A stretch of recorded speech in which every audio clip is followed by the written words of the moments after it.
Hey everybody, Nick Espinosa, your chief security fanatic here, and in economy crashing news, we got to talk about AI. Now, there's a really interesting and I think somewhat terrifying write-up written by Elizabeth Howcroft of Reuters.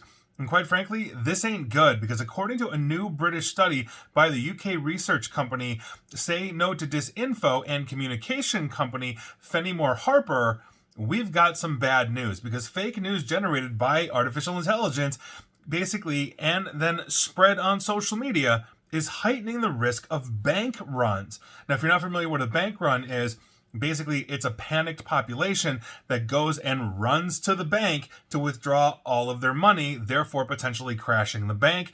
But we're talking about something much bigger here. So, by virtue of that, lenders must improve monitoring to detect when disinformation risks begin impacting their customers' behavior. Now, generative AI, obviously, and I've talked about this ad nauseum here, can be used to create fake news in one way, shape, or another. But in this case, stories saying that customer money is not safe is the name of the game here, including memes that appear to joke about security issues, but these can be spread on social media using paid advertisements, and that's a problem because bank and regulators are increasingly concerned about the risks of bank runs fueled by social media following the collapse of Silicon Valley Bank in 2023, and depositors made a run on that bank, withdrawing $42 billion in 24 hours.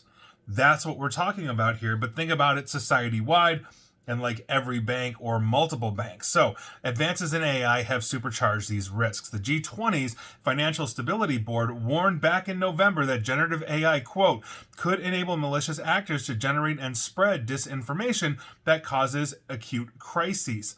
Now, that obviously is a huge issue. Flash crashes, bank runs, they're all on the table when it comes to this kind of disinformation that could be spread by, let's say, a foreign adversarial government. Maybe rhymes with Schmussa. So, Say No to Disinfo showed sample AI-generated content to UK bank customers and found that 1/3 were quote-unquote extremely likely to move their money after seeing it. An additional 27% said they were somewhat likely, and the report said, and I quote, as AI is making disinformation campaigns easier, cheaper, quicker, and more effective than ever before, the emerging risk to the financial sector is rapidly growing, but often overlooked. They also noted, for the record, that online and mobile banking meant that people can move money in seconds, and that's absolutely true. You know, if you're logging in, you can move bank to bank or account to account within a bank. You know, it's very straightforward. Now, the study estimated that for every 10 pounds sterling, aka $12.48 here in the United States, spent on social media adverts to amplify the fake content, as much as 1 million pounds of customer deposits could be moved, or 1.2 million US. That's obviously a huge amount of money for such a little cost to advertise, and the estimate was calculated by using average deposits held by UK customers, the cost of social media adverts, and the estimates for how many people would see them. Obviously, this is a terrifying prospect, but this is the kind of information warfare that I'm talking about. It's not just putting out fake information to drive wedges into populations to create two different realities and therefore two different concepts of, let's say, what a leader should be in a presidential election.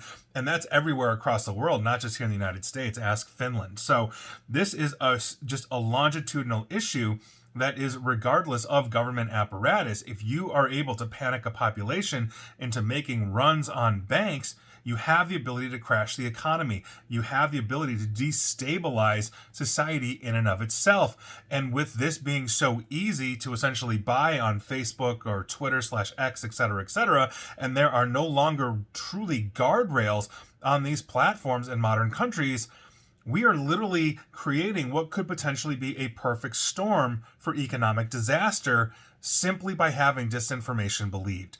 And so here we are. It's a very serious issue. Obviously, we got to keep an eye on this, but the best way to combat this, obviously, is logic, it's information, it's fact-checking, it's all these kinds of things. I just wish social media was still on board. And please like, share, follow me here on Facebook and Twitter at NickAESP, where hopefully I won't depress you every day. Same with YouTube as well. And as always, stay safe, stay online, and please attempt to stay private and informed. Take care.